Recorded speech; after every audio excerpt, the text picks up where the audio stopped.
Bismillahirrahmanirrahim. Insyaallah tanggal 18-19 Februari ini Persatuan Tarbiyah Islamiyah Perti akan melaksanakan musyawarah daerah pertama pasca Islah. Saya sebagai Ketua Tarbiyah Perti Riau periode ini mengajak kepada seluruh keluarga besar Perti Riau untuk meraihkan acara musda kita ini. Mudah-mudahan dengan kita bersama-sama untuk datang menghadiri acara di Hotel Grand Elite, acara ini bisa mendapat dukungan dari khalayak ramai, dan kita berharap Perti ke depan bangkit kembali dan memberikan kontribusi yang besar kepada umat, bangsa dan negara, khususnya tentu untuk kita di Riau. Pada pengurus-pengurus cabang, kami berharap supaya mempersiapkan diri dan kita beramai-ramai datang ke Riau, dan seluruh warga dan simpatisan Persatuan Tarbiyah Islamiyah bagi yang tidak berkesempatan datang ke Pekanbaru, kami mohonkan doa semoga acara ini terselenggara dengan lancar dan tanpa ada halangan yang berarti. Terima kasih, selamat kepada Perti Riau, musda yang pertama setelah Islah. Mudah-mudahan Perti bangkit kembali dan berkontribusi kembali, terutama memberikan sumbangan besar dalam pendidikan kepada anak-anak bangsa Indonesia yang akan datang. Assalamualaikum warahmatullahi wabarakatuh. Bismillahirrahmanirrahim. Assalamualaikum warahmatullahi wabarakatuh.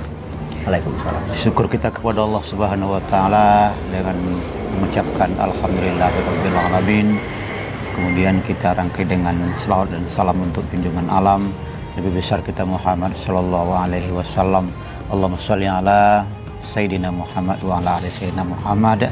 Assalamualaikum ya Nabi Allah. Saudara penonton dimanapun Anda berada, kita berjumpa kembali di channel ini dan terima kasih atas atensi Anda. Semoga channel ini bermanfaat untuk kita semua dan pada umumnya untuk umat. Kembali kita bertemu dengan narasumber kita, Profesor Dr. Haji Alaidin Koto MA. Segera kita sapa beliau. Assalamualaikum Pak Prof. Waalaikumsalam warahmatullahi wabarakatuh. Ceria saja ya Prof. Alhamdulillah. Apalagi ini Betul, belajar cerah pula ya. Iya, mentari bersinar sekarang Prof ya. Alhamdulillah. Tapi ada juga nampaknya bintik-bintik hitam. Itu bahagian daripada romantika hidup. Iya. Jadi ada cerah, ya, ada agak gelap ya Di Prof. tengah-tengah kecerahan itu ada tanda-tanda. Ya. Nah, yang orang-orang yang cerdas adalah orang yang bisa menangkap tanda-tanda. Tanda-tanda. Baik Prof, kali ini saya barusan membuka layar sentuh saya Prof. Ya. Ada hadis yang di sini katanya dari Abdullah bin Mas'ud. Rasulullah SAW bersabda bahwa alaikum bisidiki fa inna sidqa yahdi ilal birri wa innal birra yahdi ilal jannah wa iyyakum wal kizba fa innal kizba yahdi ilal fujur wa innal fujur yahdi ilal nar. Nah, ini hadis ini mungkin sangat relevan dengan apa yang terjadi hari ini Prof, yaitu suatu hal yang memang meresahkan kita, adanya kebohongan, apa juga yang disebut dengan hoax itu Prof. Mungkin Prof bisa menjelaskan hal-hal yang terkait dengan kebohongan, dan sebaliknya mungkin ada orang-orang yang masih murni jiwanya Prof, bahwa mereka masih saja orang-orang yang jujur Prof. Silakan. Iya. Ya, memang saya tidak ingat sudah berapa lama ini. Iya. Narasi tentang kebohongan itu begitu menyebar dan menjadi pergunjingan sosial di masyarakat, bahwa kebohongan itu telah bersebar di mana-mana. Tapi kalau kita cermati hadis Nabi tadi, iyyakum wal kidz, jauhilah kebohongan, karena kebohongan itu ujung-ujungnya membawa kepada neraka. Artinya apa? Neraka itu untuk arti lain kita sebut sebagai bahaya, sebagai kecelakaan. Jadi orang yang biasa berbohong itu mendatangkan bahaya. Kenapa demikian?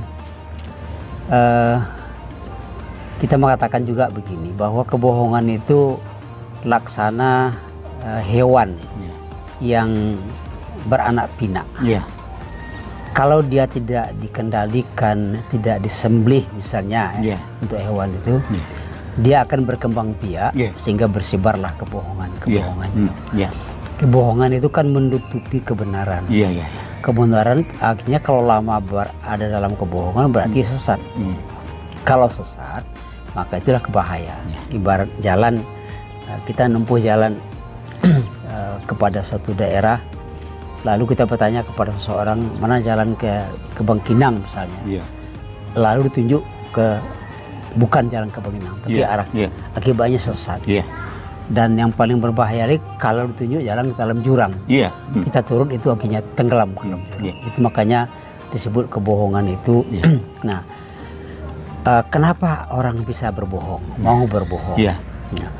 Orang berbohong itu adalah orang yang banyak kepentingannya, dan dia mengenyampingkan hatinya, apalagi mengenyampingkan imannya. Nah, kalau banyak kepentingan, dia mencari keuntungan untuk membohongi, mengatakan yang benar itu salah, yang salah itu benar.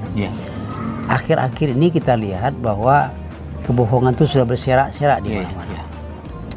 Secara jujur kita katakan mulai dari pimpinan, dari negara kita ini mulai sampai ke masyarakat bawah.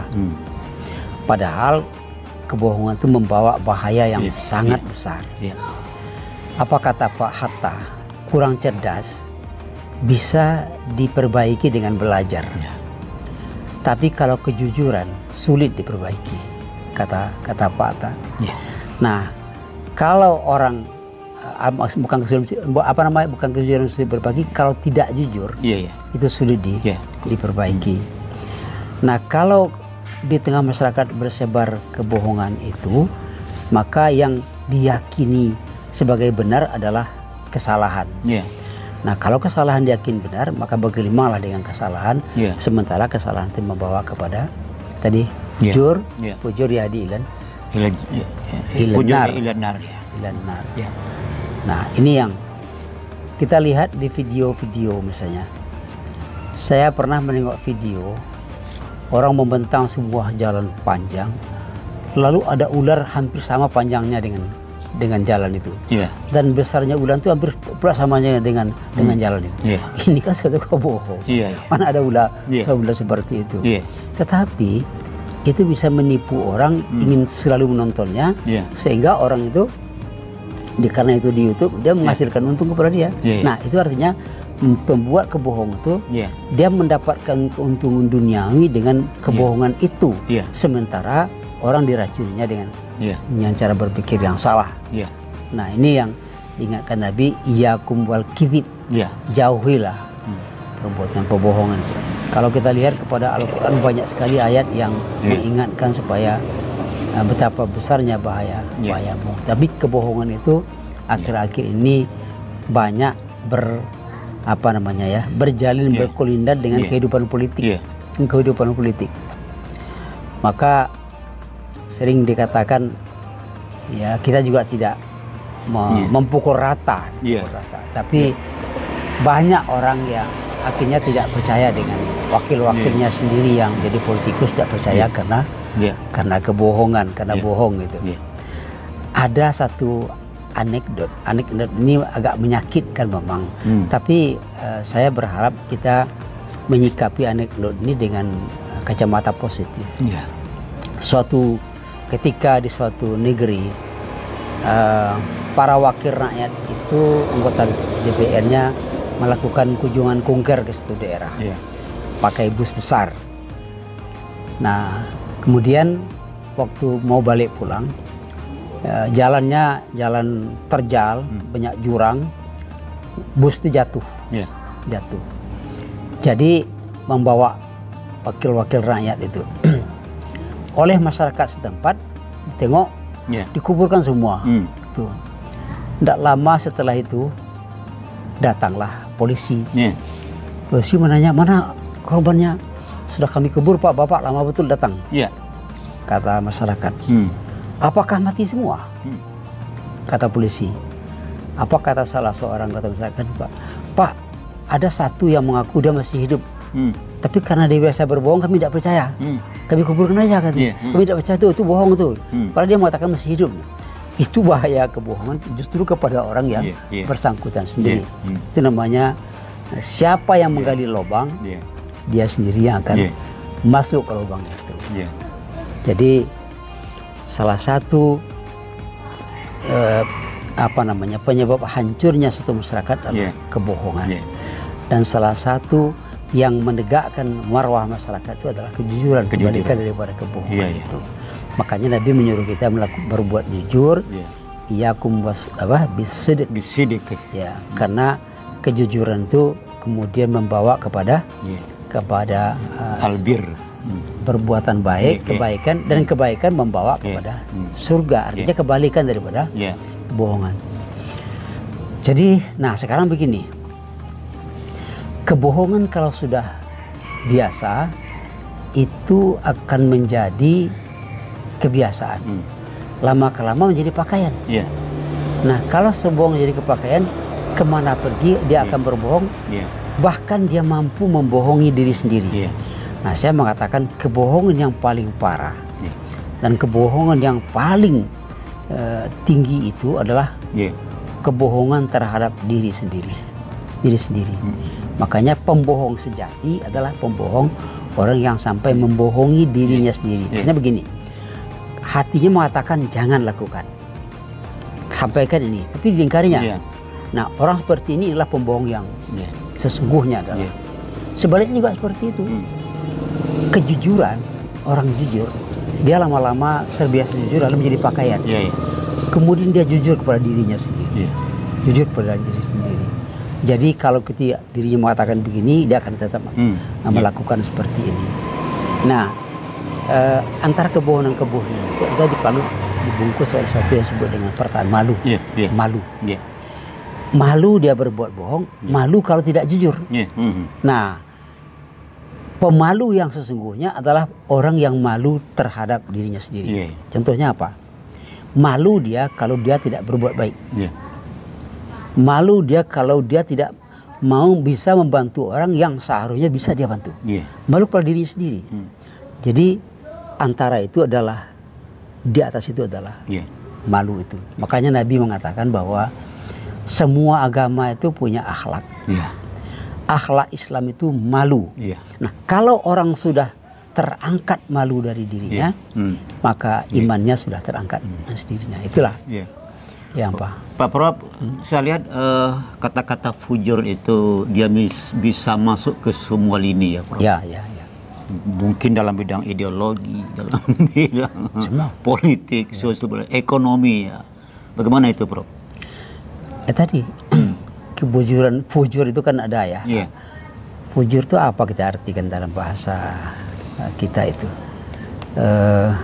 Boleh katakan dalam artian umum secara jahat lah. Jahat. Jahat. Fujur. Jadi fa'alhamaha fujuraha wa taqwaha. Itu dia. Jadi lawan dari takwa itu adalah fujur, jahat.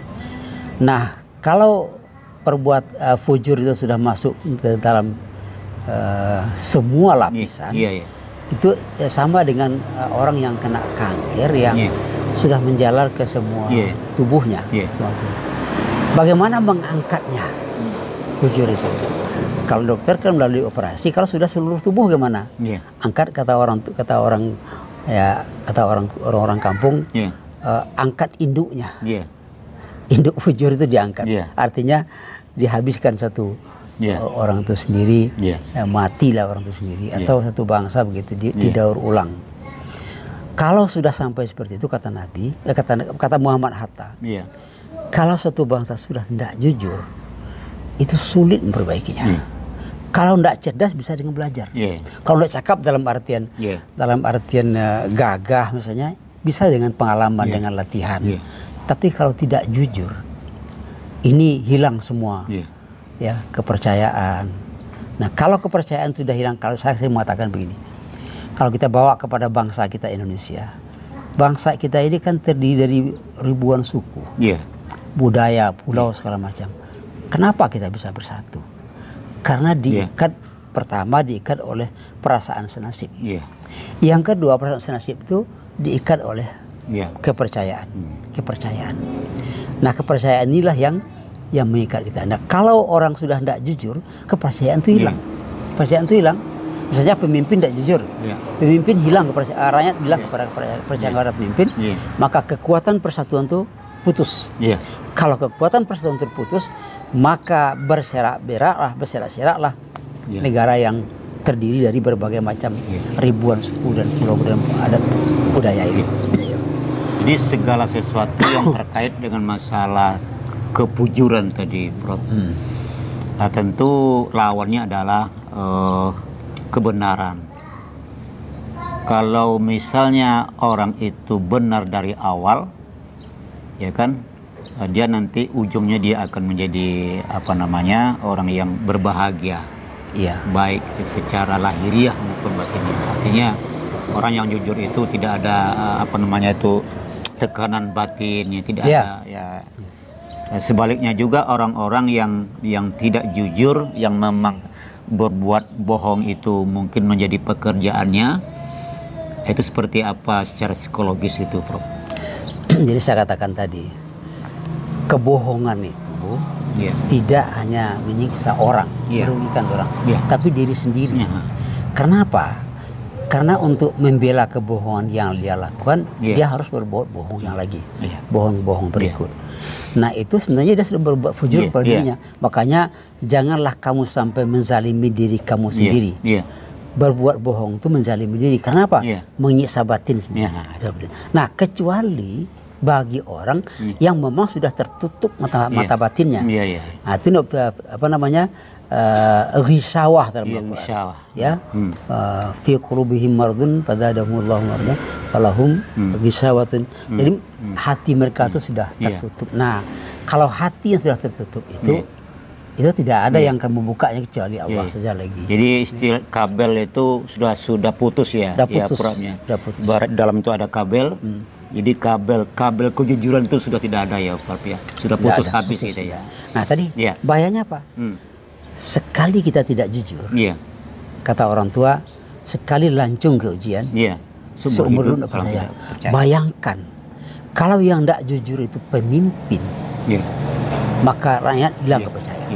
Kalau hilang kepercayaan, apa yang dikatakan oleh pemimpin tidak akan diikuti. Inilah yang dulu, sudah berapa kali saya katakan, pengalaman saya di Jepang yang tidak pernah lupa itu. Kenapa kalian percaya kepada pemimpin kalian sehingga negara kalian baik? Jawabnya satu aja, karena layak dipercaya. Akibatnya semua undang-undang aturan yang dibuat oleh pemimpin diikuti. Tapi kalau tidak, akhirnya rakyat jalan sendiri-sendiri. Itu yang mendatangkan kepada neraka nanti di akhirat. Tapi neraka di dunia itu adalah tadi kerusakan. Jadi kembali yang tadi, artinya orang yang tidak jujur atau mempergunakan semua kesempatan untuk berbuat bohong ya, Prof ya. Yang penting dia di situ dia dapat.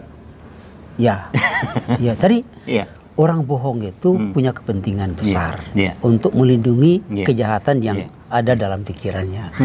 Nah, akibatnya orang yang tidak mengingatkan dia bahwa dia sudah berbohong akan semakin menjadi-jadi. Maka dia akan beranak pinak. Kebohongan itu beranak pinak. Bukan hanya dia itu berbuat, orang yang membelanya juga bohong.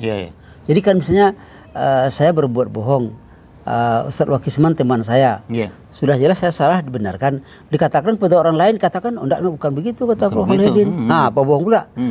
Menjabar kemana-mana. Akhirnya menjadilah suatu kebohongan komunal namanya. Kebohongan komunal. Jadi kalau kebohongan komunal artinya orang hidup dalam dalam kesalahan terus gitu. Pak Prof, kalau kita balik lagi, memang banyak orang yang melakukan kebohongan dan banyak orang yang sekarang menjadikan hoax sebagai lahan pekerjaan ya, Prof. Biar sajalah, mudah-mudahan Allah akan menunjuki mereka ya, Prof.